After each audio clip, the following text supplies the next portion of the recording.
अस्सलामुअलैकुम वरहमतुल्लाहि वबरकातुहू। मैं हूं अब्दुल करीम मलिक और आप देख रहे हैं खबरें दिन की रोशनी में। मोहतरम नाज़रीन, बढ़ते हम आज की पहली खबर की तरफ, जो वेस्ट बंगाल की एक शादी और किताबों से जुड़ी हुई है। किताबें इंसान के नॉलेज को बढ़ाने में काफ़ी फ़ायदेमंद होती हैं। साथ ही किताबें इंसान के कैरेक्टर को संवारने में भी काफ़ी मददगार साबित होती हैं। किताबों से जुड़ा ऐसा ही एक अनोखा मामला वेस्ट बंगाल के मुर्शिदाबाद से सामने आया, जहां 24 साला मुइना खातून नामी एक दुल्हन ने एक मिसाल कायम की है।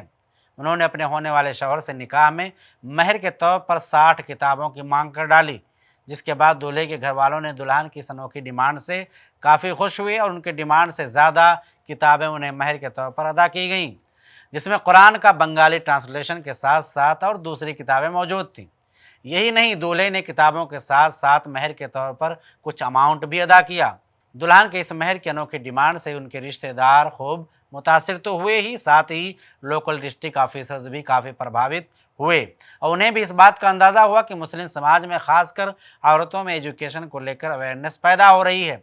आपको बता दें, दुल्हन मुइना खातून आर्ट्स से ग्रेजुएट हैं। इस पूरी खबर को मीडिया ने कवर करते हुए इस्लामी शरीयत के मुताबिक निकाह में दिए जाने वाले महर को दूल्हे की तरफ से दिए जाने वाला जहेज़ बता रहा है, जो कि सही नहीं है।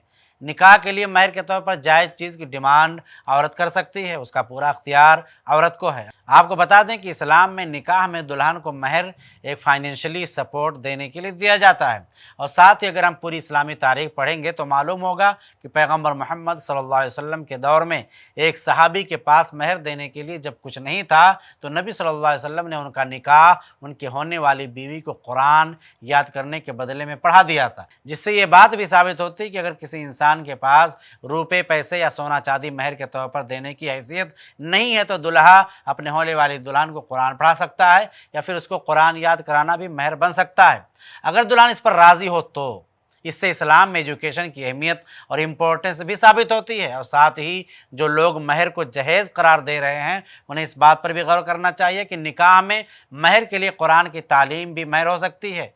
और महर औरत के फ़ायदे के लिए, उसे सपोर्ट करने के लिए निकाह में एक ही बार दिया जाता है, जबकि जहेज़ तो मर्द अपने होने वाली बीवी से डिमांड करता है और जहेज़ तो औरत को नुकसान पहुँचाता है। और कई लोग शादी होने के कई सालों तक जहेज़ मांगते हुए नज़र आते हैं। इसलिए इस्लामी शरीयत के मुताबिक निकाह में दिए जाने वाले महर को मर्द की तरफ से दिए जाने वाला जहेज़ कहना सही और दुरुस्त नहीं है। अब बढ़ते हैं अगली खबर की तरफ। सऊदी अरबिया ने यूनाइटेड नेशन में उठाया मुसलमानों के खिलाफ बढ़ रही नफरत का मुद्दा। ह्यूमन राइट काउंसिल जिनेवा को मुखातब करते हुए सऊदी अरबिया के परमानेंट यूएन डेलीगेट अब्दुल अजीज़ अल वासिल ने अपने बयान में कहा कि दुनिया में इस्लामोफोबिया यानी इस्लाम के खिलाफ बढ़ती नफरत एक ख़तरा बन गया है। और आगे कहा कि दुनिया भर में मुसलमानों के खिलाफ बढ़ रहे नफरत भरे बयानों और जुनून से सऊदीया काफ़ी परेशान है। साथ ही सऊदी अरबिया ने इस बात पर भी चिंता जताई कि दुनिया भर में रिलीजियस माइनॉरिटीज़ के अपने अकीदों की वजह से निशाना बनाया जा रहा है और पॉलिटिकल ग्रुपों की तरफ से मुसलमानों के खिलाफ भड़काऊ भाषण और मुसलमानों का बहिष्कार करने की बात कही जा रही है। इसी के साथ साथ सोशल मीडिया प्लेटफॉर्म का इस्तेमाल क्रॉस बॉर्डर मुसलमानों के खिलाफ नफरत को बढ़ावा देने और मुसलमानों के खिलाफ निगेटिव सोच पैदा किए जाने का मुद्दा भी उठाया। ये सारी बातें सऊदी अरबिया के उनके परमानेंट डेलीगेट अब्दुल अजीज़ अल वासिल ने उनकी special reporter on freedom of religious belief के ऑनलाइन फोरम के सामने रखी है। और इसी के साथ साथ नफरत और कट्टरता से लड़ने के लिए इंटरनेशनली एक विल पावर पैदा करने की ज़रूरत होने की बात भी कही है। अब बढ़ते हैं अगली खबर की तरफ, जो दुनिया की सबसे पुरानी यूनिवर्सिटी से जुड़ी हुई है। दुनिया के बहुत से लोगों को लगता है कि ऑक्सफोर्ड, कैम्ब्रिज और हार्वर्ड यूनिवर्सिटीज़ दुनिया के सबसे पुराने यूनिवर्सिटीज़ हैं, पर यह बात सही नहीं है। यूनेस्को और Guinness book of world record के मुताबिक दुनिया की सबसे पुरानी ऑपरेटिंग यूनिवर्सिटी मोरक्को की यूनिवर्सिटी अल क़रावियीन है, जिसे 859 में फातिमा अल फहरी ने मोरक्को अफ्रीका के सिटी फेज में बनाया था। 1963 में इस यूनिवर्सिटी को मॉडर्न एजुकेशन सिस्टम और मॉडर्न यूनिवर्सिटी सिस्टम में बदला गया था। इस यूनिवर्सिटी में इस्लामिक टीचिंग के साथ लीगल साइंस के और दूसरे सब्जेक्ट को भी पढ़ाया जाता है। आपको बता दें कि यूनिवर्सिटी अल क़रावियीन की लाइब्रेरी में बहुत से पुराने हिस्टोरिकल मैन्युस्क्रिप्ट टेक्स्ट पाए जाते हैं जो लोगों के लिए आज भी काफ़ी अहम है। और साथ ही इस यूनिवर्सिटी में मर्द और औरत दोनों पढ़ाई कर सकते हैं। कई लोगों को लगता है कि इस्लाम औरतों को एजुकेशन के मैदान में पीछे रखे हुए है और साथ ही इन्वेंशन यानी नई खोज सिर्फ वेस्टर्न कंट्रीज में ही होती हैं, पर ऐसा नहीं है। ऐसी सोच रखने वाले लोग गलतफहमी का शिकार हैं, क्योंकि दुनिया की सबसे ओल्डेस्ट यूनिवर्सिटी को बनाने वाली एक मुस्लिम औरत ही है।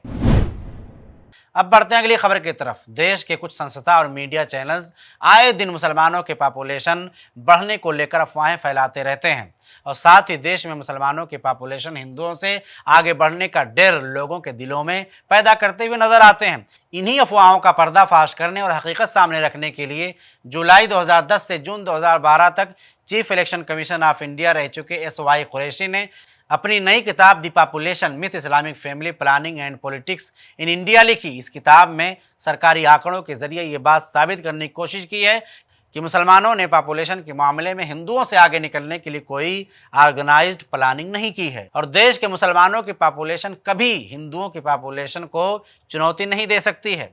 PTI को दिए एक इंटरव्यू में कुरैशी ने कहा कि कुछ हिंदू ग्रुप्स की तरफ से पैदा किए गए मिथ को यानी भ्रम को तोड़ने का वक्त आ गया है। उन्होंने आगे कहा कि अगर आप कोई झूठ 100 बार बोलें तो वो लोगों को सच लगने लगता है। यही वजह है कि आज मुसलमानों की पॉपुलेशन को लेकर लोगों में काफ़ी भ्रम पैदा हुए हैं और उन्होंने अपनी किताब में लोगों की तरफ से फैलाई गई अफवाह कि मुसलमान 4 औरतों से शादी करते हैं जिसका मकसद सिर्फ और सिर्फ मुसलमानों की पॉपुलेशन बढ़ाना है, इस भ्रम को भी तोड़ने का काम उन्होंने अपनी नई किताब में किया है और कहा कि 1931 से 1960 तक की जनगणना से ये बात साबित होती है कि सभी धर्मों में एक से ज़्यादा शादियां कम हुई हैं और इस मामले में इकलौती सरकारी रिपोर्ट के मुताबिक मुसलमानों में तो एक से ज़्यादा शादियों का चलन सबसे कम है।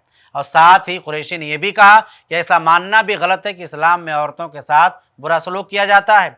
उन्होंने कहा जबकि इस्लाम में आज से 1400 साल पहले ही मुसलमान औरतों को प्रॉपर्टी में हिस्सा देने की बात कही थी। आपको बता दें कि अफवाहों को सिर्फ और सिर्फ आंकड़ों और हकीकत के जरिए ही तोड़ा और रोका जा सकता है। मोहतरम नाज़रीन, हमारी इस वीडियो को ज़्यादा से ज़्यादा शेयर करें ताकि हकीकत लोगों को समझ में आए। दीजिए मुझे इजाज़त, फिर मुलाकात होगी अगले एपिसोड में नए खबरों और नए तथ्यों के साथ। अस्सलाम वालेकुम वरहमतुल्लाहि वबरकातुहू। ऐसे ही और वीडियोस बनाने में हमारी मदद करें।